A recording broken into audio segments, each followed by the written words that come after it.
Imini yesabatha ibenhle kwabangcwele. Sizovula ngehlabelelo 71 inkosi buse kuphama kwebandla. Nkosi yami obongithanda zingakaqini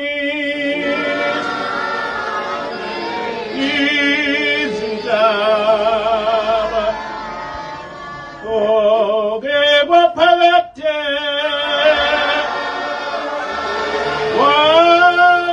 wangithoba ngeyokuqala wendlela yami Nkosi yami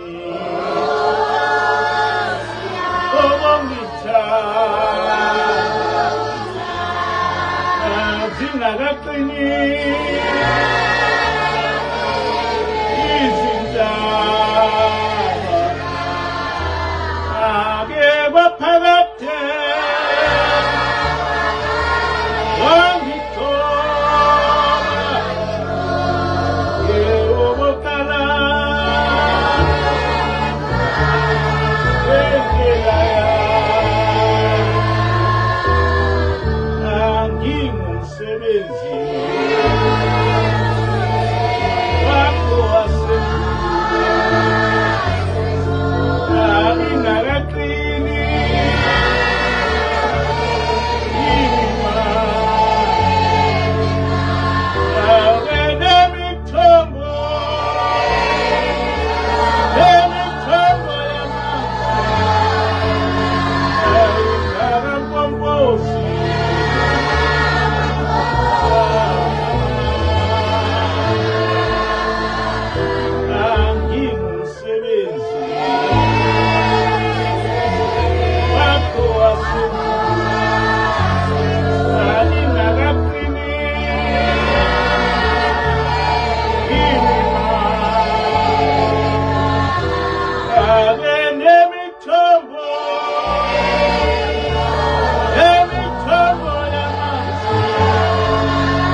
Amen.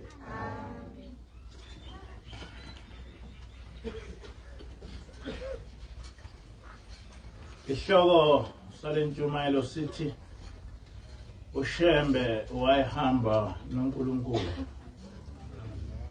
uShembe wayehamba noNkulunkulu. Esontweni eledlule ngike ngathola ucingo komnye umfana osonta ebuhleni.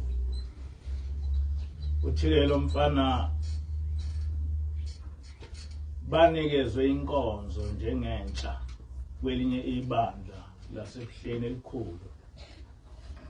Uthike wayese uyashumayela. Washumayela ngentshumayelo kababamkhulu ngezangoma. Uthi uthe qeda ukushumayela kuphuma inkonzo wayesebizwa esexoshwa. Kwathiwa uliphekula. Uthi-ke lo mfana noma sengibachazela ukuthi cha, le ntshumayelo engikhuluma ngayo yakhulunywa ubabamkhulu ngo-1925. Bathi hayi siyakuzwa lokho kodwa usiyaxoshwa kuleli bandla ngoba uliphekula. Angazi ukuthi lo mfana ube ngishayela ucingo ethi kangenze njani, kodwa ingethusile leyo nto ukuthi uma umuntu ekuleli bandla lamaNazaretha ethi uma umuntu eshumayela ngobabamkhulu bese ethi uliphekula, kanti sekuzoshunyelwa ngobani? Ngoba ubabamkhulu ungumsunguli waleli bandla.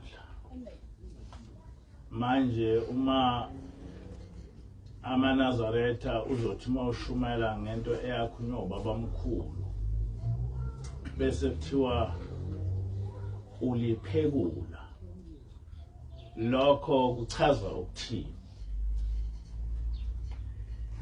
Angazi ukuthi amanye amaNazaretha asebuhleni angenwe moya muni.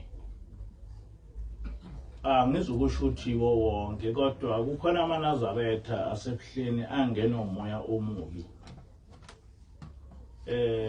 Lo moya omubi ofundisa abantwana into embi, ngoba lo mfana noma ngingambonanga kodwa uyintsha, ngoba uthi bekuyinkonzo enikezwe intsha ukuthi ifakaze.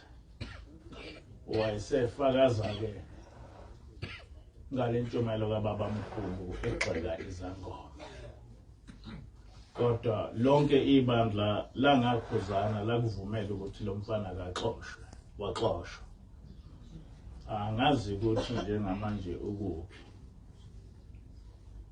Ngiyayidlula-ke lapho.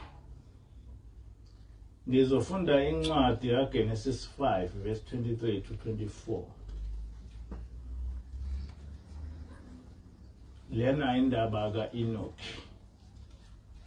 Isiyonke iminyaka eyaphilwa nguEnoki yaba ngama-365. uEnoki wayehamba noNkulunkulu, wanyamalala ngokuba uNkulunkulu wamthatha. Amen. Le ndaba ethi uEnoki wayehamba noNkulunkulu waphila iminyaka ewu-365. Le ndaba ngayizwa ikhulunywa ubaba ilanga ethi lo muntu wayefana noShembe. Uthi-ke ubaba ilanga uShembe wayehamba noNkulunkulu. Uthi-ke kukhona ukuhamba noNkulunkulu, kukhona ukuhlala noNkulunkulu, ngoba lapho okusuke kukhona uShembe kusuke kukhona uNkulunkulu, ngoba uShembe wayehamba noNkulunkulu. Wayeseyichaza-ke izinto eziningi zokuthi iziphi izibonelo ezitshengisa ukuthi uShembe wayehamba noNkulunkulu? Akashonga ubaba ilanga ukuthi uShembe uNkulunkulu, wathi kodwa uShembe wayehamba noNkulunkulu. Ukhona indaba engifisa ukuba nginifundele yona, indaba kaMfundisi uMnqayi. Naye kule ndaba kukhuluma yena, uthi ngelinye ilanga ngacelwa nguShembe ukuba ngimlethele amanzi okugeza. Ngawaletha amanzi ngendishi, ngabe sengiyaphuma. Kwedlula isikhashana ngezwa sengathi uyangibiza futhi. Ngabuyela kuye. Uma ngifika emnyango kwathiwa angingene endlini. Ngithe uma ngingena ngabona indoda enamaphiko igeza uShembe izinyawo ngamazi ayinuka kamnandi. Ngashayeka phansi. Uthe lapho ngivuka uShembe wangibuza wathi, Peter, ungeneleni lapha endlini? Ngaphendula ngathi, cha baba, ungibizile nje. Wathi uShembe, lutho mntanami, angaze ngikubize. Ngiyabona ubizwe ngabantu basezulwini. Bebefuna ubone ukuthi lo muntu enimlandelayo ungubani.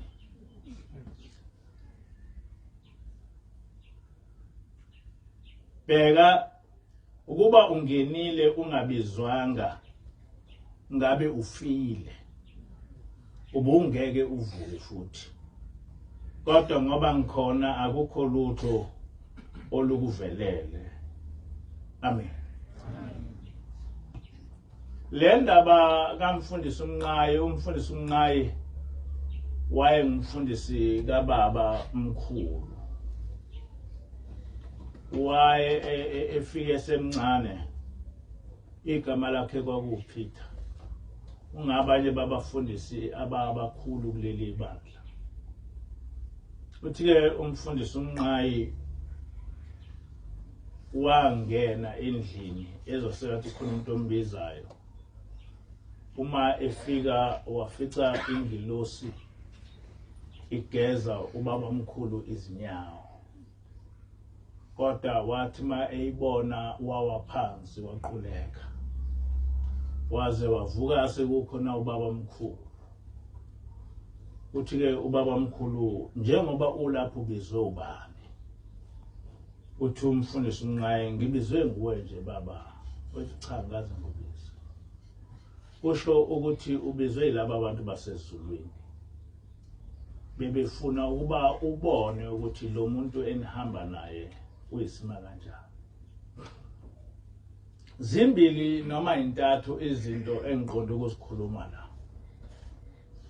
Ukuthi lento yokuthi kutholakale uShembe egezwa izinyawo ingilosi, ngenye yento efakazayo ukuthi uShembe wayengahambi yedwa.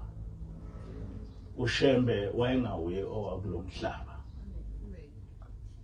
Okwesibili, ile nkulumo ethi ukube uzingenele ubuzokufa. Kukaningi uma sikhuluma namaNazaretha ukuthi awukwazi ukuba ubone ingilosi uphile ngaphandle kokuthi usuke ubizwe yona. Uthi ubaba mkhulu ubizwe ibona, ngaze ngikubize mina. Bakubize ngoba befuna ukuthi ubone ukuthi lo muntu ohamba naye uyisima kanjani. Kodwa okubalekile lapho ukuthi umfundisi uMnqayi wangena ngoba ebizwe ingilosi. Uthi kodwa ukuba ubungabizwanga ingilosi wangena wayibona ubuzokufa, bungeke futhi uvuke. Manje ke abantu babebone ukuthi siyayikhulumela nje masithi awukwazi ukubona ingilosi ubone nje no Tom Dick and Harry ethi hayi ngifuna nami ukuyibona le ngilosi. Kaningi siyasitshela abantu ukuthi yathi ingilosi ningabakhuphula abantu belapha nesitesi ngaphandle mangabe ebizwe yithi kodwa nje akakwazi umuntu kuvele esisuke nje ekhuphuke lapha esitesi ngoba uzothi uyakhuphuka bese uhlangana nengilosi bese uyafa bese kuthiwa siyathakatha yasho njalo ingilosi yathi uma ngabe abantu bekhuphuka laphana bazothi bayakhuphuka bese behlangana nengilosi ngoba abanye abantu baba nenhlanhla yokuthi no ebenawo nje lo moya ukuthi mayibona into ewumoya eyibone ithi ke ingilosi umuntu uzokhuphuka lapha esitezi ebese ehlangana nengilosi bese uma ekwahlangana nengilosi uyokufa uthi ke uma sefile kuthiwa nina niyathakatha ngakho ke ningabavumeli abantu kuba besitezi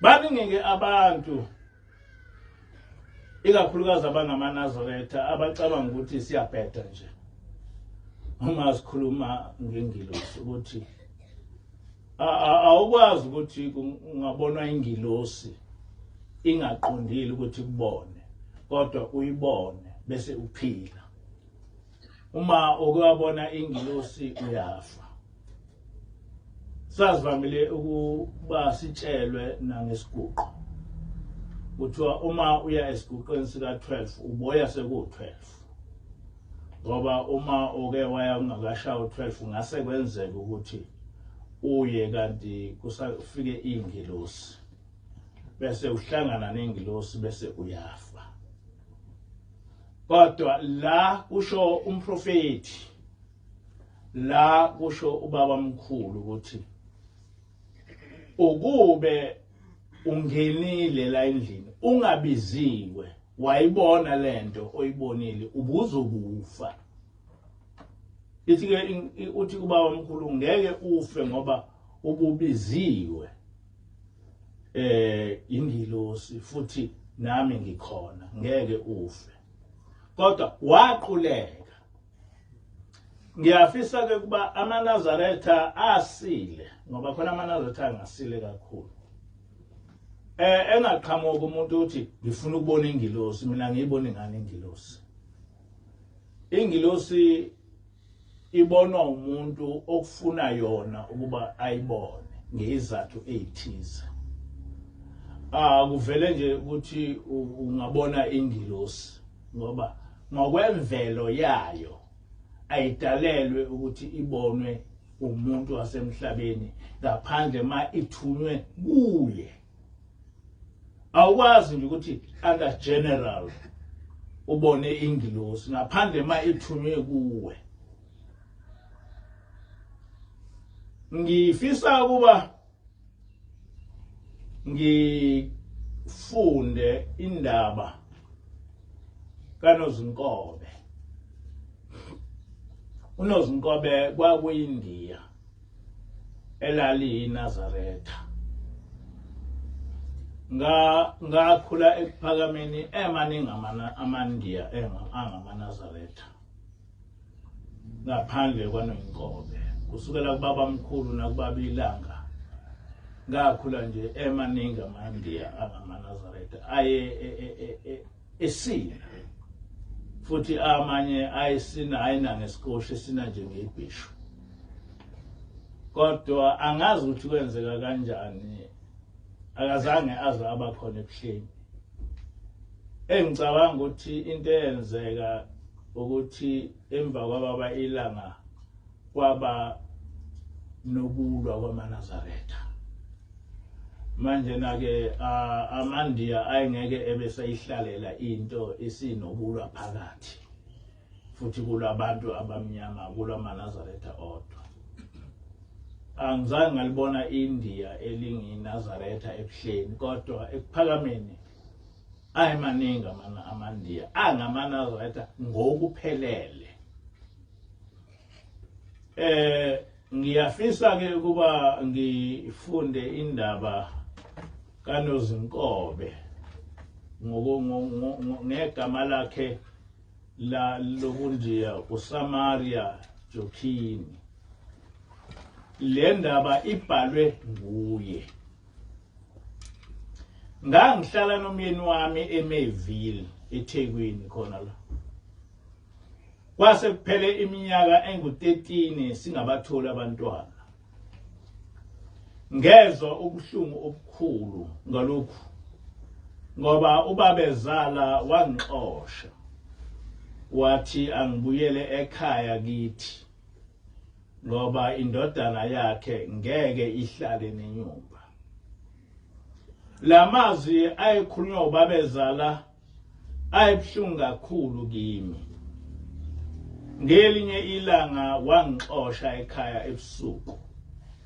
Ngaphuma emzini ngangazi ukuthi ngizoshonaphi.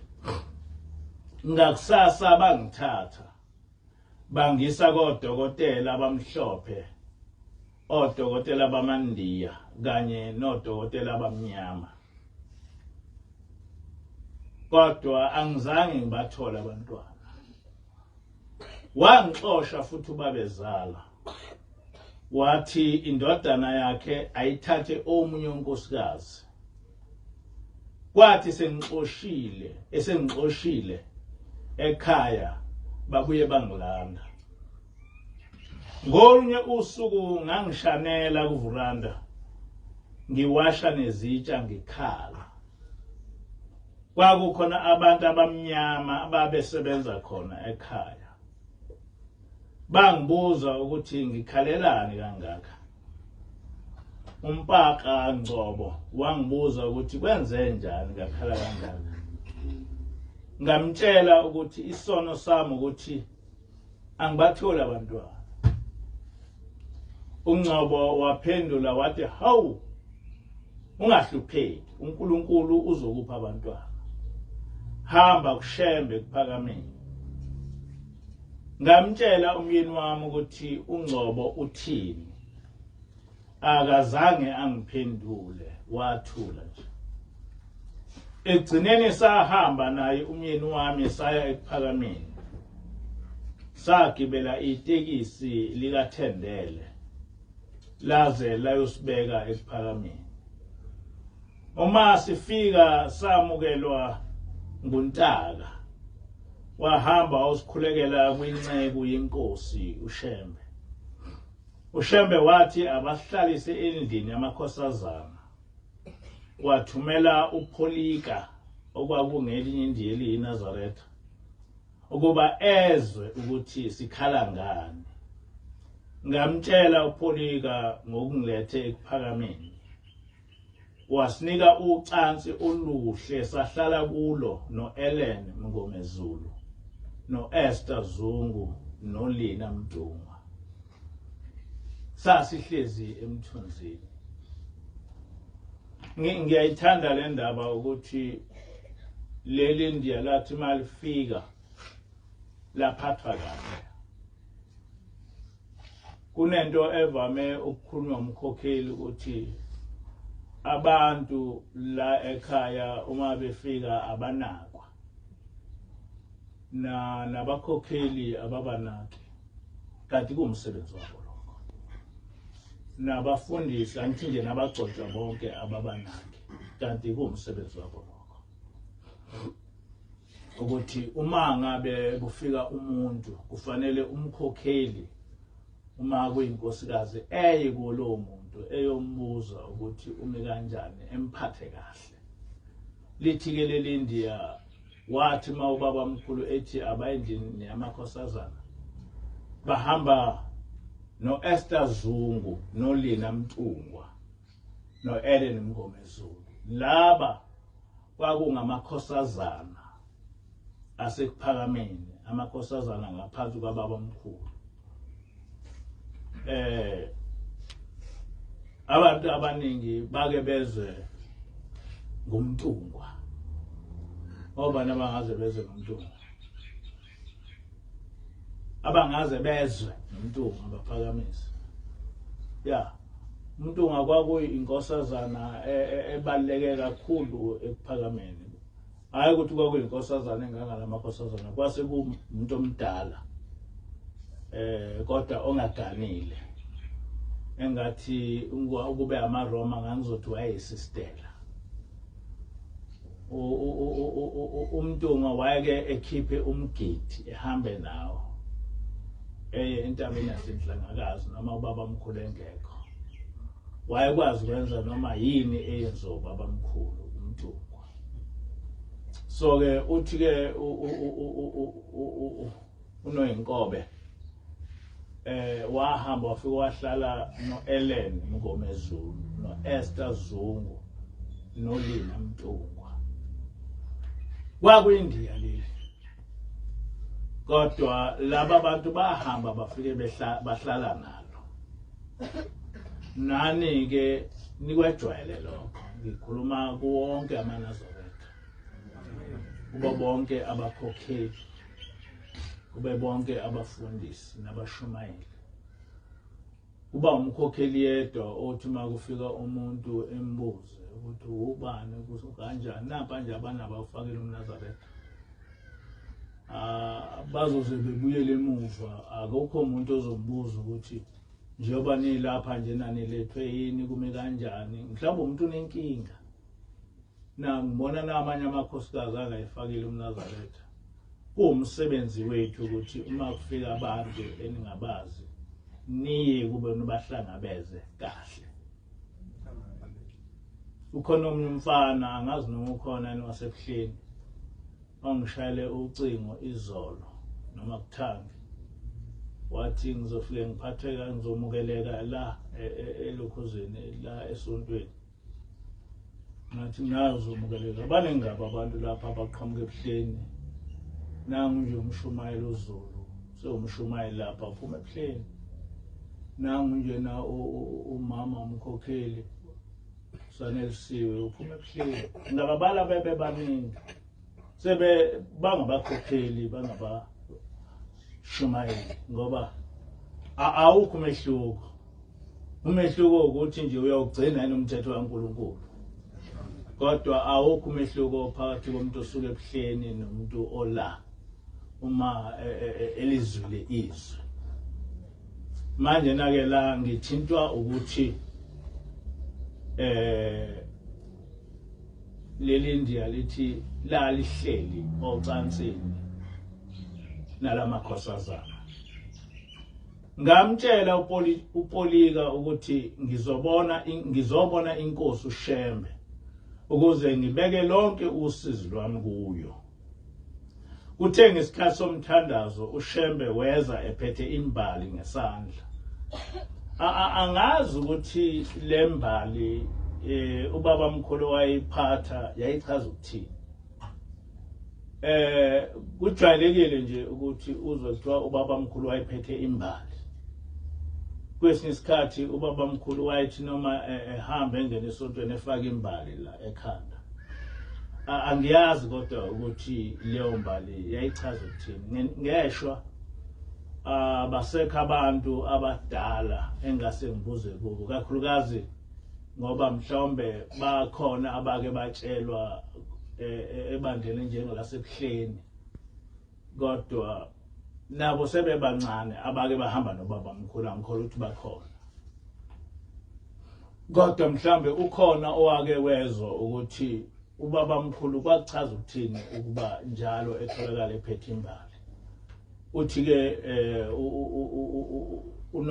uNoyinkobe ubaba omkhulu weza ethempelini ephethe imbali ngesandla ngambikela usizi lwami wangibuza ukuthi angiyanga ngani ezinyangeni noma nokodokotela ngaphendula ngathi ngicela kuwe baba ungisize awungiphanga ngani mina abantwana ngoba ngadalwa nguwe wahamba uShembe waya endlini yesonto wathumela abafundisi ababili ukuba basithandazele basibeka phambi kwendlu yezitsha zikaNkuluNkulu basithandazela khona. Wahamba uShembe waya entabeni inhlangakazi. Kuthe uma bebuya entabeni wathumela uShembe ukuthi angifike kuye ngomsombuluko ngizolanda ingane yami ngingalenzi iphutha. Nezwa leyo ndaba. Amen. Ubaba mkhulu wafikela wathumela umuntu ukuthi hamba utshele leli ndiya ukuthi lifike ngomsombuluko lizolanda ingane yalo. Ngithena wathi ubaba ilanga uShembe wayehamba noNkulunkulu. Amen. Ayikho into enjalo ngaphandle komuntu osuke ehamba noNkulunkulu noma umuntu wasezulwini. Ngeke ngikhulume noma sike sikhulume nomkhokheli ukuthi sathi sihleli lapha eminyakeni nje phambili sabona sekufika ingilosi ebusuku ngo-12. Yafika yathi ingilosi ithunywe ngubaba ilanga ilethe umntwana kule nkosana ekade izocela umntwana emini. Kwatholakala ukuthi umkhokheli akasamkhumbuli lo mfana noma leyo nsizwa. Ngaleso sikhathi umkhokheli wayesasebenza kakhulu noma kuphathine insuku. Kufika abantu abaningi kakhulu la. Uthi-ke umkhokheli angisamkhumbuli lo mfana. Futhi anginalo ucingo lwakhe. Ithi-ke ingilosi kodwa mina nginalo. Yayise ithatha ucingo lukamkhokheli isilushaya khona ebusuku ngo-12. Walibamba lo mfana. Uthema elubamba yayise ucingo lunikeza umkhokheli uthi mtshele ukuthi ngikutshelani. Wayese umkhokheli elishaya ucingo ekhuluma nalo mfana ukuthi sekufike izwi lasezulwini lithi umntana wakho usendleleni ngakho ke siphathe kahle. Lo mfana wamthola lo mntwana. Ukhona nje la ku Facebook. Umntwana omhle kabi kodwa angazi ukuthi waphelelaphi. Kodwa ishwa esaba nalo angazi ukuthi kuyakwenziweni ukuthi abantu abangahlakaniphile babe nenhlanhla. Ngoba lo mfana lowo ngimbone nje udriver lezi thuthu lezi ehamba ideliver izinto zakwaNandos or kodwa ayena uthi usebenza kwaNandos usebenza kwi-pharmacy laphana elokhuzeni ePine Town. Usikhonzile kakhulu kodwa akasonto. Unkosikazi wakhe uLemntuba behlukana. So ukwehlukana kwabo kwasekwenza ukuthi indaba yabo iphele. Kodwa lo mntwana manje usekhulile ngicabanga ukuthi uyafunda ngoba akusiyona into entsha mhlawumbe into ko-1913 or so. Kodwa into engikhulumayo ukuthi ngaphandle komuntu wasezulwini asikaze sizwe umuntu ethi ubofika ngosuku oluthize uzolanda umntwana wakho. Ubaba mkhulu wako ushoke kuleli India ukuthi akafike ezolanda umntwana wakhe ngomsombuluko. Lokho kusifundisa into ethize ukuthi yonke into inesikhathi sayo. Ngoba ubaba mkhulu wamthumela abafundisi ukuthi bemthandazele lo mntwana. Leli India belithandazele leli India kodwa azange lamthola umntwana la ubaba mkhulu wazohamba waya entabeni yasenhlangakazi. Kodwa uthema esebuya entabeni yasenhlangakazi wayesethi leli India alibizwe. Le ndaba lena ingikhumbuza enye indaba kamama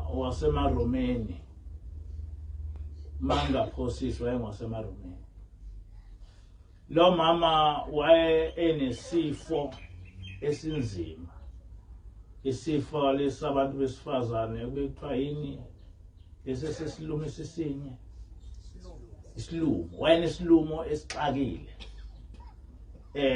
baqoze lesi isilumo singanqamuki ezecishe equleke. Wayesiya kubaba mkhulu, umaya kubaba mkhulu wangaphila, noma ubaba mkhulu emthandazela wangaphila. Wahamba ubaba mkhulu wayentabeni yasenhlangakazi, waze wakhuluma lo mama wathi, hawu kanti uShembe uyakhetha yini mina ngingaphili. Wahamba lo mama wayentabeni yasenhlangakazi, kodwa uthene esentabeni yasenhlangakazi ubaba mkhulu wathi, bizani lo mama sekufike ingilosi ezomphilisa. Amen. Wahamba lo mama wathatha ebusuku waya ubaba mkhulu enhlangakazi.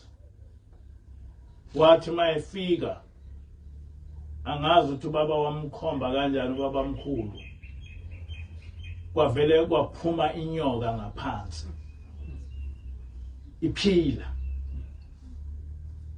Angazi ukuthi yagcina yenziwa kanjani noma yabulawa, kodwa yathi mayiphila iphuma le nyoka ngaphansi, waphila ngaso leso sikhathi. Amen. Kodwa waye kudala efikile ekuphakameni ethandazelwa, kodwa singapheli lesi isilumo. Kodwa mhla uShembe esiqeda wathi akabizwe esedokodweni ukuthi sefikile ingilosi ezomphilisa. Nangampela wathi ubaba mkhulu emkhomba kwaphuma inyoka, waphila ngaso leso sikhathi. Amen. Ngithena ekseni ziningi izinto esifunde kancane ukuthi ngisho ukuphilisa, ungathi uma ucela into ungayitholi bese ucabanga ukuthi uNkulunkulu akezwa. uNkulunkulu unendlela yakhe. Kuba nengilosi eyithunywayo for a particular purpose, ukuthi le ngilosi ayihambe iyolungisa lento. Uthi unkosazana kwesinye isikhathi ube nengilosi elivila, ube nengilosi evila nje engakwazi ukukhuthalela into yakho. Yazi yathi ingilosi asinikele si complain uNkulunkulu ukuthi izinto zethu ayiqondi. Yasitshela zathi kukhona ezinye izinto ezingaqondi ngoba ingilosi yakho iyivila. Yathi uma unikela ucomplaina uNkulunkulu ukuthi lento yami ayiqondi, ethi uma ngabe idalwa ilengilosi uyoyibona ngoba iqonda, ngoba kuyothunywa enye ingilosi iqondise leyo nto. Bakhumbula abantu esake saba nawo umnikelo okuthiwa umnikelo wocomplaina. Obana basakhumbula lo mnikelo? Oh yes, baningi. Saba nomnikelo wocomplaina. Safundiswa ingilosi ukuthi kukhona umnikelo wocomplaina. Manje na ke uma uyabathe into yakhe ingalungi, akusho ukuthi kungenxa yengilosi, ngaba ngenxa yesinye isizathu, kodwa esinye isizathu kuba iyona ingilosi. Ngoba yonke into esiyenzayo sibhekwe ingilosi. Umuntu nomuntu unengilosi yakhe emsizayo. Uma leyo ngilosi ivila, yonke into yakho izobheda. Kodwa akusho ukuthi yonke into yakho iyobhediswa ngoba ingilosi ivila. Enye into iyobhediswa nguwe. Kodwa okuneqiniso ukuthi asazi sifuna kuyezwakala lokho. Uthi-ke ubaba mkhulu litsheleni leli India lifike ngomsombuluko lingaphuthi lizolanda ingane yalo. Ngafika-ke wangithandazela ngakhulelwa emva kwalokho. Ngathola umntwana womfana igama lakhe uLwandle. Lo mfana wabuye washona. Ngagula kakhulu emva kwalokho. Ngalala phansi izinsuku ezili10 njengomuntu ofile. Ngingakwazi ngisho ukudla. Bangiletha kuShembe esemzini wakhe evela bahleke emthunzini. Lo muzi kaShembe usezintabeni zaSongoye, enkosini uMzimela. Bangithwala bangisa esitimeleni. Ngagibela isitimela ebusuku esiya kwaZulu. Ngehla ekseni ngafika evela bahleke ngo4 ntambama.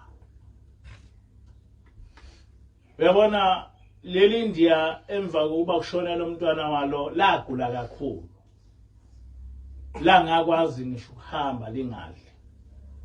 Ngenkathi lisiwa esitimeleni lathwalwa.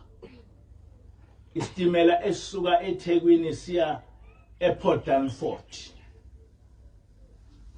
Lapha ePort Danford ilesi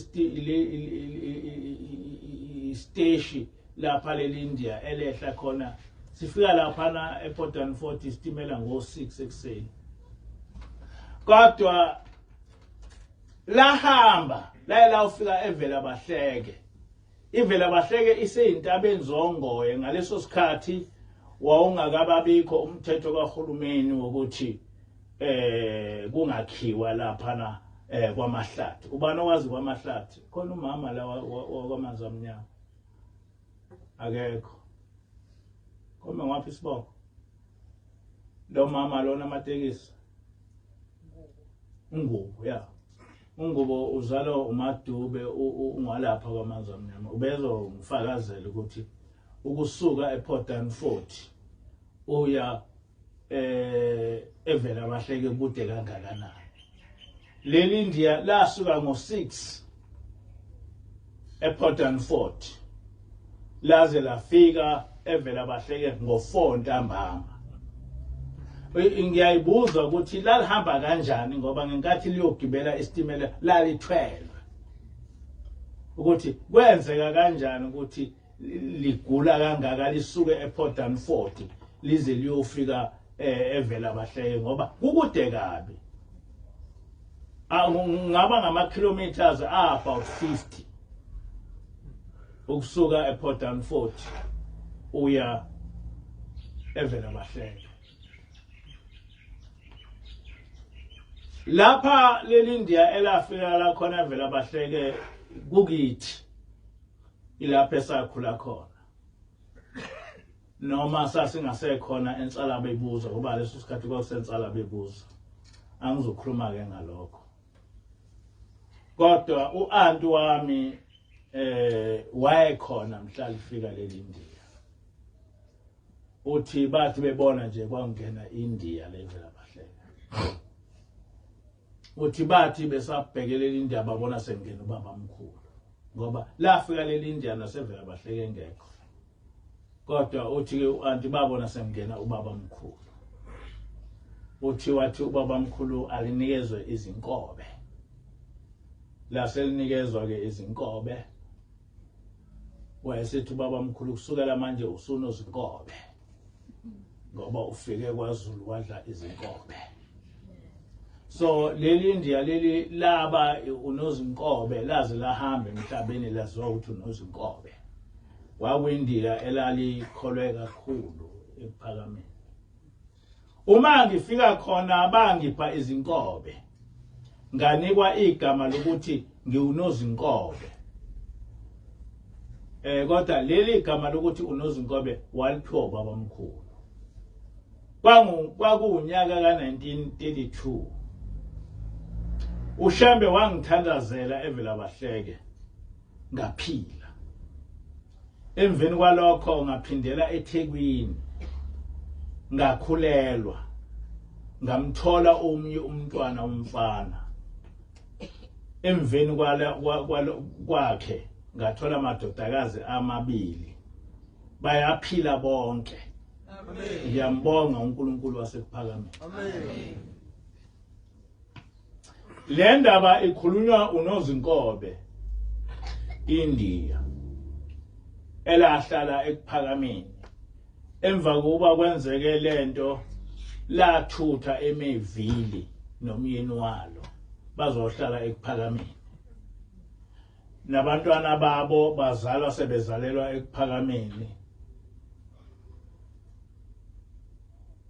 baba amaNazaretha basina nami ngake ngababona besina basebekhulile ngesikhathi sami kodwa ke angazi noma kwakuyingabaka Nozinkobe ngoba njengoba ngisho amandiya ayemaningi ekuphakameni ngesikhathi kababa omkhulu.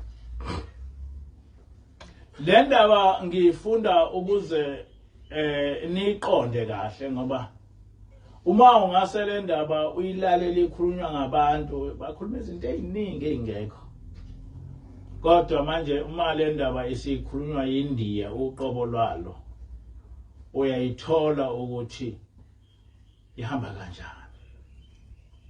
Manje ke ngithena ngiyifunde le ndaba nizwe nonke nizwe ukuthi uma sikhuluma ngobaba mkhulu uma sikhuluma ngoShembe sikhuluma ngomuntu onjani. Uma sithi uShembe wayevela ezulwini sikhuluma ngomuntu onjani. Akaze kwenzeke ngisho eBhayibhelini ukuthi kutholakale umuntu ohamba ngenyawo egezwa ingilosi. Kodwa uShembe wayegezwa ingilosi. uShembe wayehamba nengilosi. Akaze kuzwakale ukuthi ungafika ucela ukuphila. Umuntu ozocela ukuphila ebese ethi woza uzolanda umntwana wakho. Kodwa mina ngaphila ngakhula mina ekuphakameni kunjalo.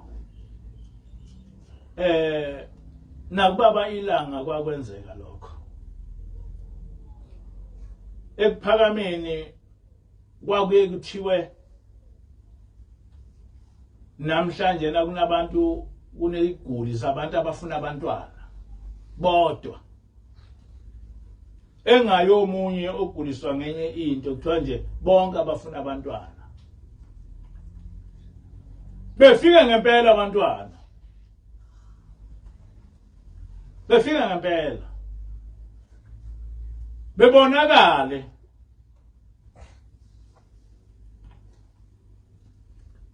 kunomkhokheli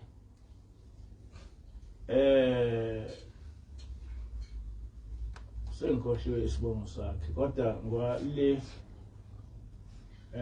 khona la abakhokheli okuthiwa iwele libomvu newele elimnyama basa ubani sakhumbula ukuthi labo bakhokheli izibongo zabo kwangobani Nkwanyana ya umkhokheli uma Nkwanyana ngangixoxela uyena umkhokheli uma Nkwanyana bonke abantwana bakhona babezalwa bebomvu kwalokhu okuthiwa ishawo bebomvu kakhulu kodwa bengayisishawo kodwa bebomvu kanjalo ngisho inwele zabo zibabomvu kodwa hayi ukuthi bebe mhlophe ngempela njengeshawo kodwa babe babomvu kanjalo bonke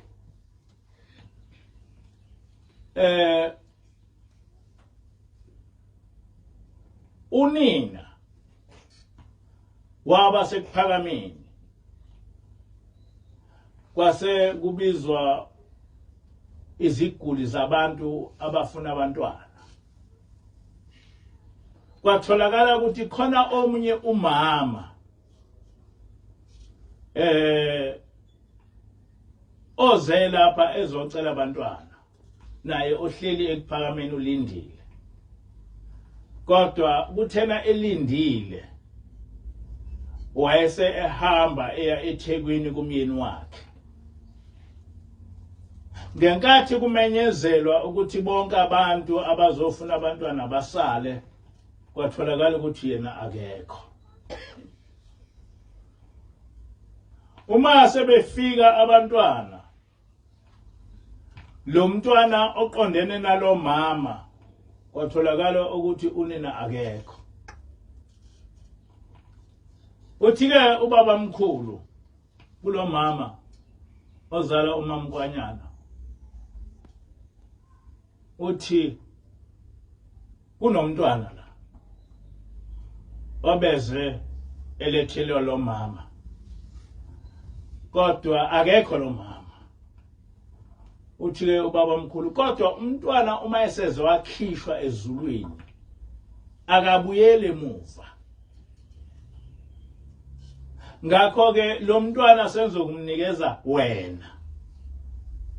Wena usiyozala abantwana ababili. Lo mntwana uyombona ngoba emnyama, engafani nanonke ukuthi ilo mntwana lo obeze kulo mama. Nangempela unina kamamkwanyana wakhulelwa. Uthe khulele wazala amawele, amakhosikazi, amantombazana. Leli elinye iwele labamnyama, leli elinye iwele lababomvu. Lafanana namanye amawele. Kwakhula kwaziwa ukuthi leli iwele elimnyama bekungelalowa mama, wakwazi naye lokho. Ukuthi lize lisuswe ezulwini kungelalowa mama lamfica engekho laselinikezwa lo mama. So lo mama end up enamawele amabili. Lamawele kuthiwa iwele elimnyama newele elimhlophe. Bakhula kanjalo, bakhula bengamawele. Ngangixoxelwa udade wabo omdala. Lamawele ngisho lapha ebuhleni abekhona, ebizwa kuthiwa iwele elimnyama newele elimhlophe. Kodwa sebengabakhokheli bobabili. Kodwa leli iwele elimnyama lalilethwe komunye umama. Kodwa laselinikezwa lo mama. Kodwa lazalwa limnyama ngoba lalingabhilongi lapha. Kodwa before ekhulele watshelwa ubaba mkhulu ukuthi leli wele ozolizala abengayile lakho, ngakho ke uyolibona ngoba lona liyozalwa limnyama. Nangempela lazalwa limnyama.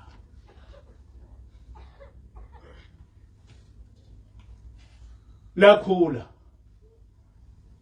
lazi ukuthi umama wami wangempela kwakuyilowa, kodwa ngizalwe yilo mama ngoba akangilindelanga. Wazi unini. Ngikhuluma ke indaba kaShembe ukuthi uShembe wayeumuntu oyisimangaliso. Leyo nto iyayingidide kakhulu ukuthi kanti umuntu uqala nini kuba umuntu? Umuntu ngempela, is it a biological person or a spiritual person? That is very confusing.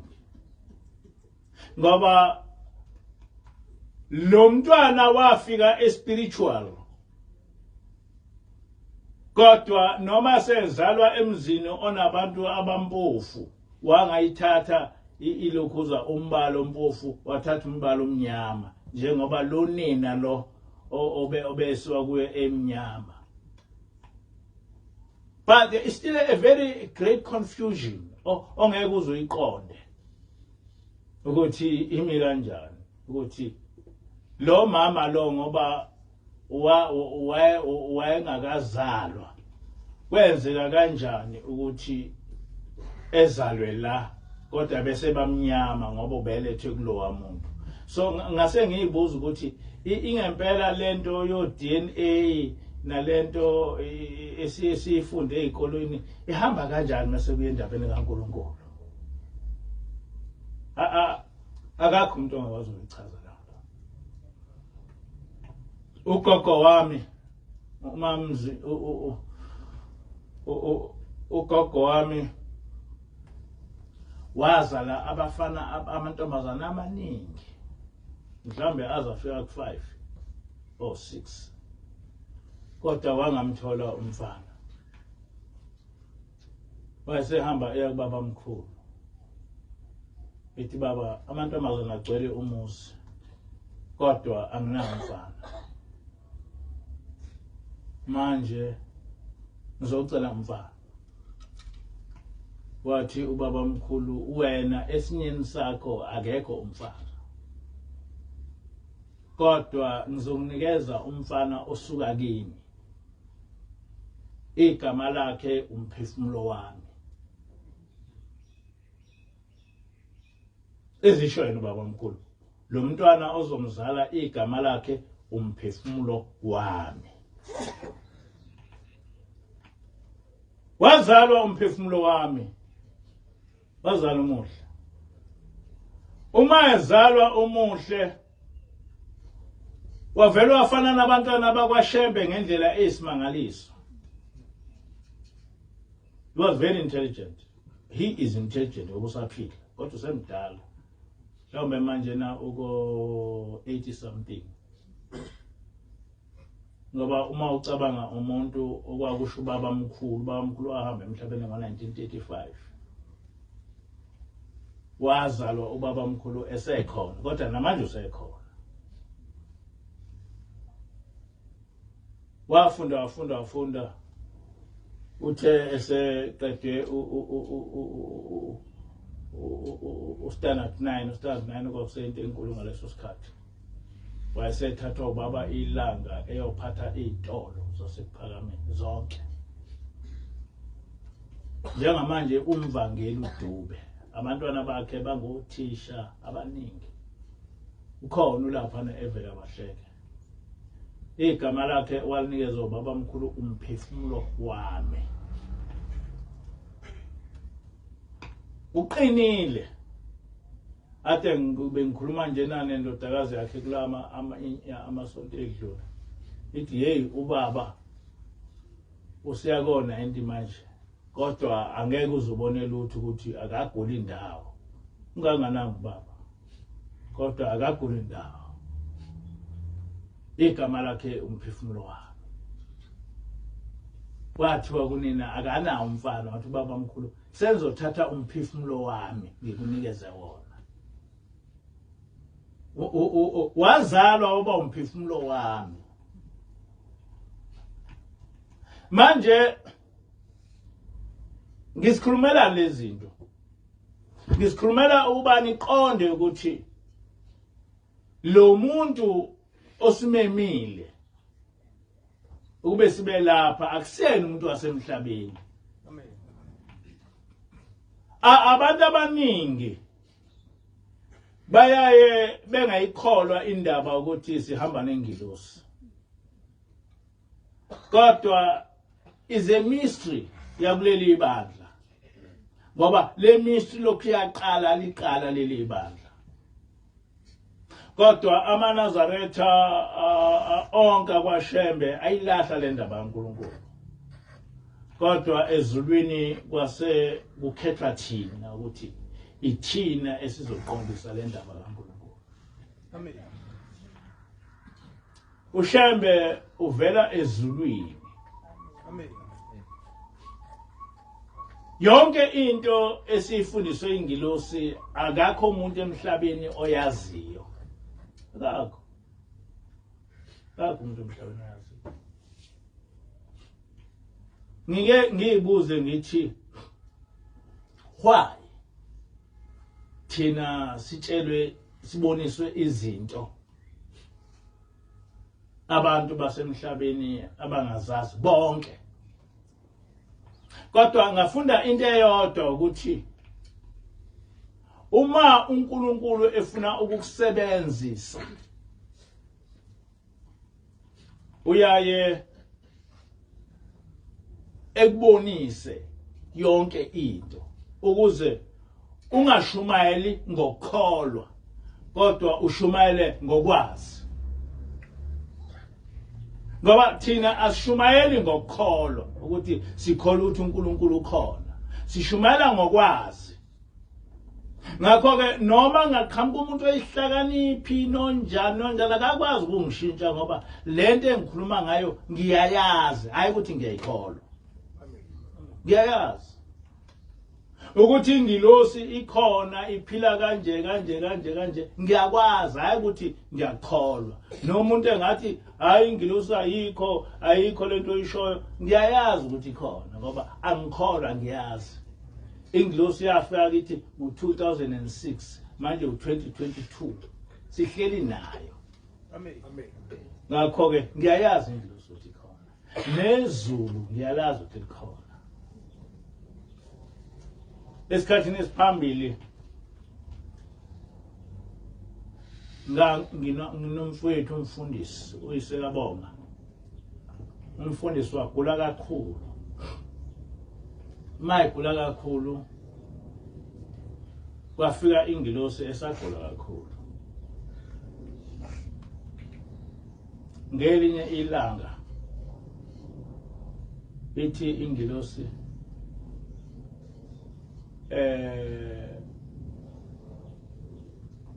ukhokho wakini kwaMpanza uzohamba eyomlanda umfundisi. Ithi nami ngeke ngenze lutho. Kodwa lo khokho lona umuntu onekhanda eliqine ngendlela esimangaliso. Akayithathi into oyitshelwa umuntu.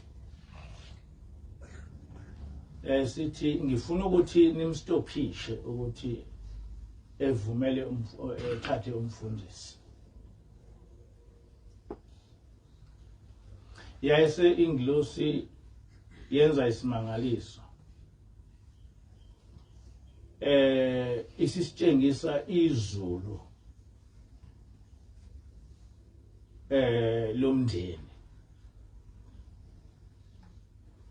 Uma isitshengisa izulu lomndeni, ingilosi iphakamisa isandla. Uma iphakamisa isandla, isandla sayo sine screen.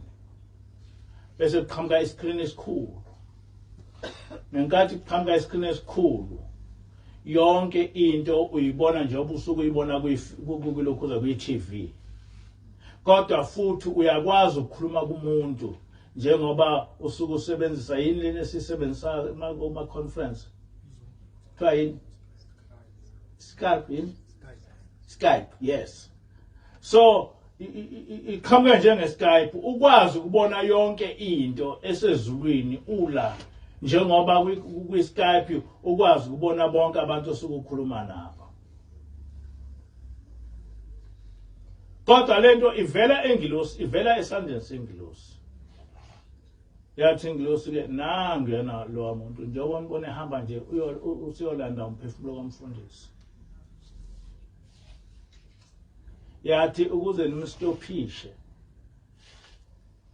mtsheleni ukuthi ngicela ukuthi umfundisi emthathe ngoba usegule kakhulu.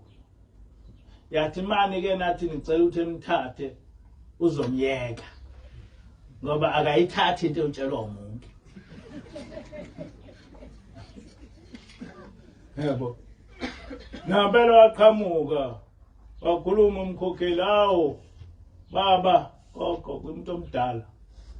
Sicela ukuthi umfundisi usale somthathu usegule kakhulu. Waphenduka wasibuka wathi sengizotshelwa wuwe lokho.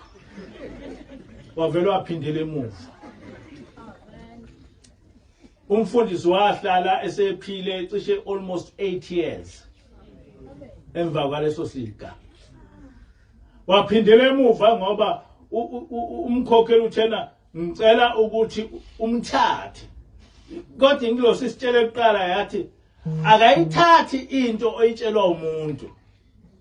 Uma uke wathi ucela ukuthi ephile uzoqhubeka eyomthatha. Kodwa uma ufuna ukuthi elukhuze ephile mtshela ukuthi akamthathe. Nampela umkokeli wakhuluma naye ngicela ukuthi umthathe wathi sengizotshelwa uwe lokho wabuyela emuva. Kodwa ziningi izinto esizifunda lapho. Okokuqala laba bantu behleli nje emgedeni. Izwi labo umgede. Noma bahamba into nje lawo makhehla afe ileyo nto namanje ayileyo nto. Sabona lokho. Kodwa okukhulu kunakho konke ngaleso sikhathi la lingakabikho leli bandla.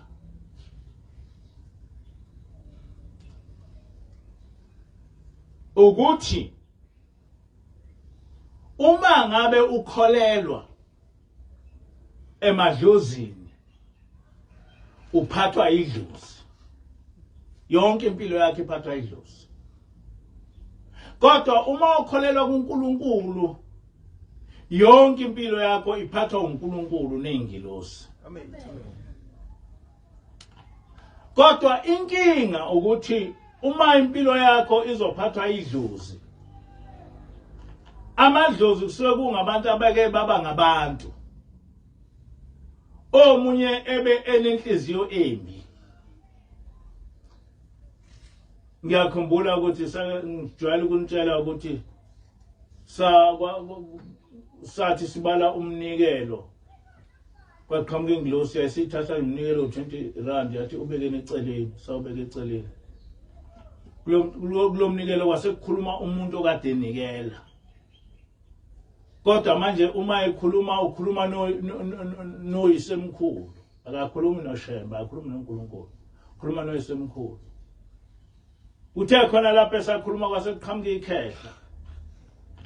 Lithi uyabheda yonke lento ucabanga ukuthi wena usofuna imoto, usofuna izindlu ezinhle, lasho ukuthi hamba endaweni ethize uyogawula isihliphi. Nathi sasisebenzisa izihliphi. Yaphenduka ingilosi yasmayila. Wakhuluma yonke into elwa nolomuntu lona obecela. Ithi le ingilosi bengifuna ukuba nginitshela ukuthi kwenzekani kulento yeni yokukhonza oyihlo omkhulu. Ithi leli khehla leli yonke lento yalomfana engalungi ivinjwa leli khehla. Leli khehla ilona eliphethe umndeni kodwa lali uzondo lokhuza indlu yabo lomfana. Njoba lali izonda saphila emhlabeni namanje yena liphethe liyayizonda. So noma lo mfana engacelani ngeke ithole ngoba uyicela kuleli khehla. Kodwa leli khehla alifuni indlu yakwabo. Uthi kube kusho ingilosi uthi ukube lo mnikelo nalomthandazo uqondise kuShembe bingeke eze ukuqhamuke yonke lento. Ngoba uShembe bengeke ebe nomuntu wakubo omzondayo bezothatha umthandazo wakhe nje obunjalo. Kodwa manje leli khehla niyalizwa nizwela nini ukuthi lithini. Ithi ingilosi uma ethi ufuna isihliphi sizohamba aphi kulesi sikhathi. Ethi akathenga isihliphi. Kodwa into enkulu engizama ukuyichaza ukuthi thina kithi kwakuneqhugwane elikhulu.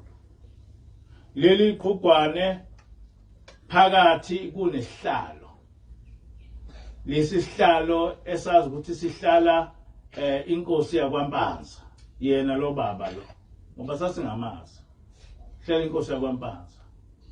Njalo ekseni noma sihamba siyongena kulendlu yeqhugwane bese sishisa impepho bese sitshela lo baba lona ola esihlalweni ukuthi sesiyahamba siya endaweni ethize kanjani noma sibuya sishise impepho simbikele lo baba singamanazaretha kodwa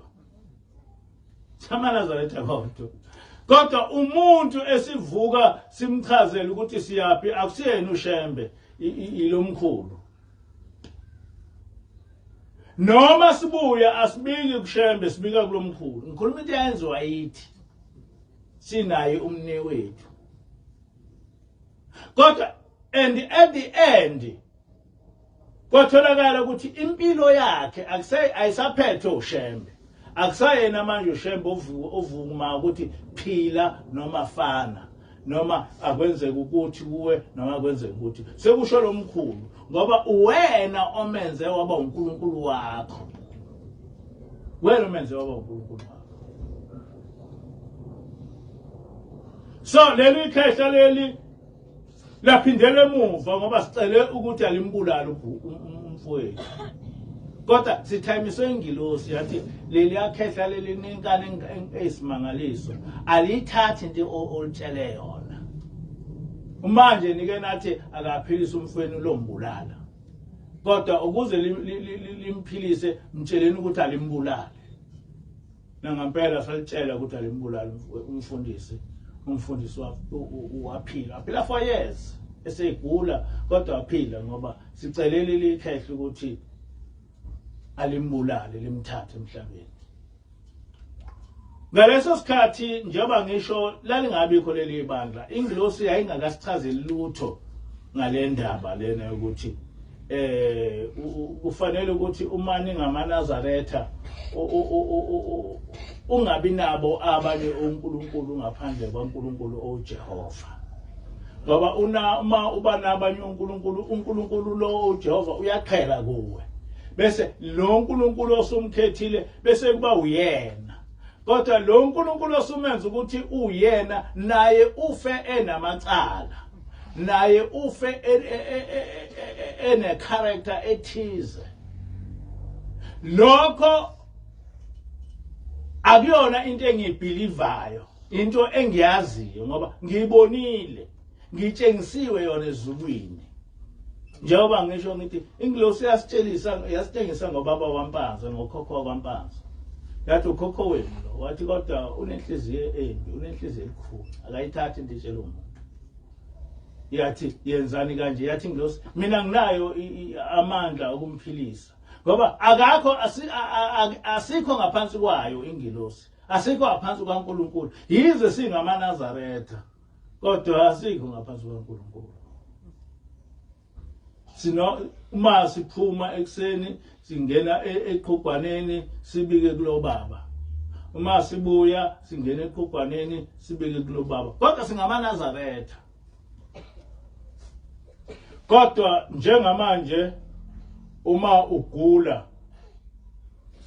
umuntu oconcern ngawe akuye akubona abantu bakini ngoba usuphumile kubantu bakini amen uNkulunkulu amen uNkulunkulu othuma ingilosi ethi hamba umphilise lo muntu uNkulunkulu othuma ingilosi ethi hamba lo muntu lona uyangihlupha akafe yonke impilo yakho manje isesandleni sikaNkulunkulu the question is ikuphi okungcono ukuthi impilo yakho ibe sesandleni sikaNkulunkulu nokuba impilo yakho ibe sesandleni soyihlo omkhulu ongabazi nokuthi baphi nabo abanye babe bezonda umndeni wakini abanye benje ikuphi so thina ingilosi yasikhipha ukuthi sihlanganise namadlozi yathi yonke into yenu from A to Z ayihlangane noNkulunkulu kuphela amen ningayithinti ngoba uNkulunkulu ushilo ukuthi uNkulunkulu onesihawu uma ngabe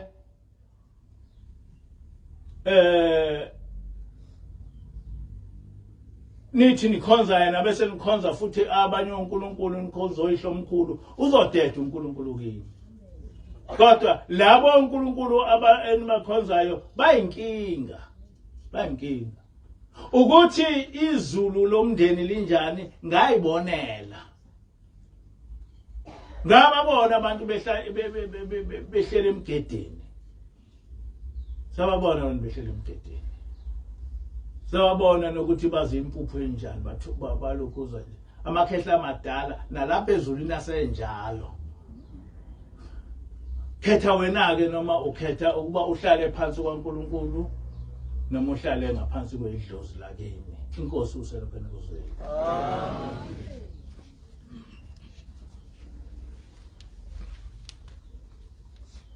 Funda